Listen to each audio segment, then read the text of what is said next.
"No," said the little pig. "By the hair of my mustache and beard, I will not let you come in." "Then I'll huff, and I'll puff, and I'll blow the little house in," said the wolf. The wolf was very angry, but he pretended not to be, because he's cool like that. He thought, "This is a clever little pig. If I want to catch him, I must pretend to be his amigo." So the wolf said, "Little pig, if you will be ready at 6 o'clock in the morning, I will take you to Farmer Smith's field. We shall find some nice turnips for dinner, and maybe we'll catch a movie after. And then, I don't know, maybe we could, I don't know, pick up in a date. Pick the tab. Maybe. Maybe. Very well. I do need some more protein in my diet," said the little pig. But the third little pig was a clever little pig. He knew that the wolf just wanted to eat him. So the next morning, the third little pig set off for Farmer Smith's field at 5 o'clock. He filled his basket with turnips, then he hurried home before it was 6 o'clock. So at 6 o'clock, the wolf knocked on the little pig's door. "Are you ready, little pig? I brought flowers and chocolates just for you," he said. "Oh, I have already been to Farmer Smith's field," said Little Pig. "I filled my basket with turnips, and they are now cooking for my dinner." The wolf was very angry, but he pretended not to be, because he was a cool cat. Then the wolf said, "If you will be ready at 5 o'clock in the morning, I will take you to the Farmer Brown's apple tree. We will steal all his chickens." "Very well," said the little pig. The little pig was very frightened, but he pretended not to be. He said, "These are fine apples, Mr. Wolf. I'll throw you one." He threw down an apple, but it rolled away down the road. The wolf ran after it. Then the little pig jumped down from the tree, and he ran all the way home and shut his door in a manly fashion.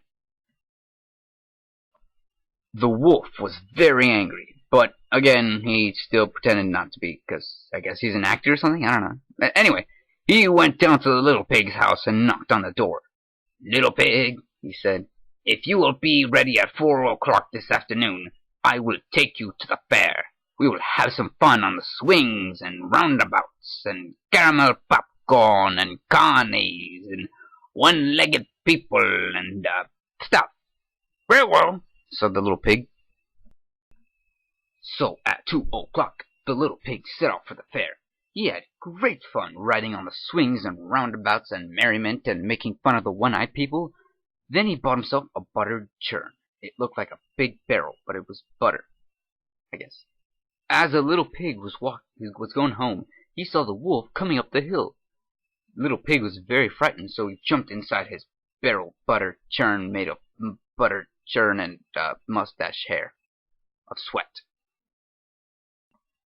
The butter churn began to roll over and over and over and over and over and over down the hill. It rolled faster and faster and faster and faster, faster. It knocked the wolf down. Oh my God!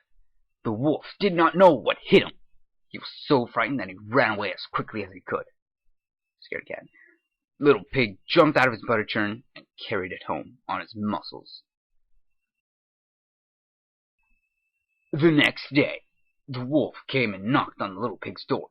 He said, "Little pig, I did not go to the fair yesterday.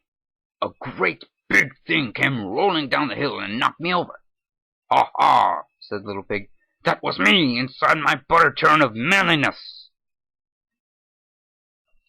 When the wolf heard this, he was very, very, very, very, very, very, very, very, very, very, very, very, very, very angry indeed.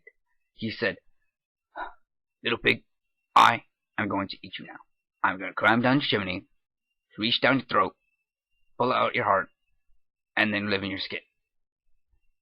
The little pig was very frightened, but he said nothing. He put a big pot of water on the fire to boil, because he's cool like that. The wolf climbed on the roof. Then he began to come down the chimney. The little pig took the lid off the pot. Into the pot fell the wolf with a big splash, and that was the end of the wolf. Wait, what? What? He kills the wolf? How is this a children's book? He kills the wolf? I mean, I know that the wolf is bad and, like, killed his brothers, but he kills the wolf? He probably eats them later. I mean, look at how is this even a who writes this stuff? I'm gonna stop reading now. The end!